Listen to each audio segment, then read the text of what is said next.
আসসালামু আলাইকুম আরহামতুল্লাহ। এই পৃথিবীর শ্রেষ্ঠ মানুষদের একটা যদি লিস্ট করা হয়, তাহলে প্রথম সারিতে যারা থাকবে তারা তো হচ্ছে নবী, এবং তাদের পরে যারা থাকবেন তারা হচ্ছে যারা নবীর সোহবত পেয়েছেন বা সাহচর্য পেয়েছেন।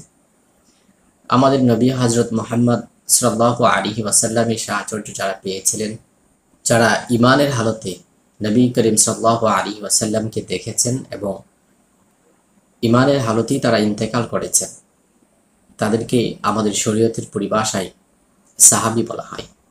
সেই সাহাবী এই উম্মতের জন্য আকাশের তারাকার নেই, উজ্জ্বল এবং সম্মানের এবং অনুসরণীয় সকল উম্মতের জন্য সে সাহাবায়ে কেরাম। তাদের অবদান অনস্বীকার্য ইসলামের জন্য। নবী করিম সাল্লাল্লাহু আলাইহি ওয়াসাল্লামের জন্য তাদের জান মাল ছিল উৎসর্গিত। তাদের প্রতি মহান আল্লাহ তাআলাও সন্তুষ্ট। সেই সাহাবীদের একজন হযরত সাদ ইবনে মুআজ রাদিয়াল্লাহু তাআলা আনহু। আজকে যে ঘটনাটি আপনাদের সাথে শেয়ার করছি সেটি হচ্ছে হযরত সাদ ইবনে মুআজ রাদিয়াল্লাহু তাআলা আনহুর বিষয়ে। সেই সাদ ইবনে মুআজ রাদিয়াল্লাহু তাআলা আনহু ছিলেন একজন আনসারী সাহাবী। তিনি সব সময় নবী করিম সাল্লাল্লাহু আলাইহি ওয়াসাল্লামের কি দিক থেকে বা উপকার করতে পারেন, কি বিষয়ে নবী করিম সাল্লাল্লাহু আলাইহি ওয়াসাল্লামের উপকার হতে পারে সেই চিন্তা তিনি করতেন। নবী করিম সাল্লাল্লাহু আলাইহি ওয়াসাল্লামকে সবসময় স্বস্তিতে রাখবার চেষ্টা করতেন। সেই মদিনার আনসার সাহাবীদের সাথে যদি মক্কার সাহাবীদের কোনো মুহাজির যারা ছিলেন তাদের কোনো বিষয়ে মতানৈক্য হইত, তিনি দ্রুত সেটাকে সমাধান করার চেষ্টা করতেন।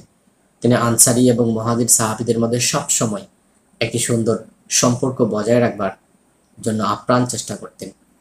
সেই সাদ ইবনে মুআজ রাদিয়াল্লাহু তাআলা আনহু যখন মারা যান, সাদ ইবনে মুআজ রাদিয়াল্লাহু তাআলা আনহুর ব্যাপারে সাহাবায়ে কেরামের উক্তি ছিল, আমরা যখন তার লাশ বহন করতেছিলাম আমাদের কাছে মনে হচ্ছিল এটা এত পাতলা কেন, মনে হচ্ছিল যে এর উপরে কোনো লাশ নেই। তখন নবী করিম সাল্লাল্লাহু আলাইহি ওয়াসাল্লাম এ ব্যাপারে মন্তব্য করেছিলেন যে মূলত সাদ ইবনে মুআজ রাদিয়াল্লাহু তাআলা আনহুর লাশ বহন করছিল ফেরেশতারা। এবং আল্লাহ নবী সাল্লাল্লাহু আলাইহি ওয়াসাল্লাম এই সাদ ইবনে মুআজের ব্যাপারে মন্তব্য করলেন যে সাদ ইবনে মুআজ রাদিয়াল্লাহু তাআলা আনহুর মৃত্যুতে মহান আল্লাহ পাক রব্বুল আলামিনের আরশ কেঁপেছিল। সেই সাদ ইবনে মুআজ রাদিয়াল্লাহু তাআলা আনহুর ব্যাপারে যে নবীজির উক্তি, সেই উক্তির ব্যাপারে হযরত হাসান বসরি রাদিয়াল্লাহু তাআলা আনহু মন্তব্য করেছেন। তিনি এটার ব্যাখ্যা করেন যে বিষয়টা এমন নয় যে সাদ ইবনে মুআজ রাদিয়াল্লাহু তাআলা আনহুর মৃত্যুতে বয়ে কেঁপেছিল আল্লাহর আরশ, বরংস খুশিতে কেঁপেছিল আল্লাহ তাআলার আরশ। আল্লাহ নবী সাল্লাল্লাহু আলাইহি ওয়াসাল্লাম বলেন, যারা শহীদ হয় তাদের আত্মা একটি সবুজ পাখির ভিতরে চলে যায় এবং আল্লাহ পাক রব্বুল আলামিনের আরশ থেকে বিচ্ছুরিত আলোতে তারা খেলা করতে থাকে।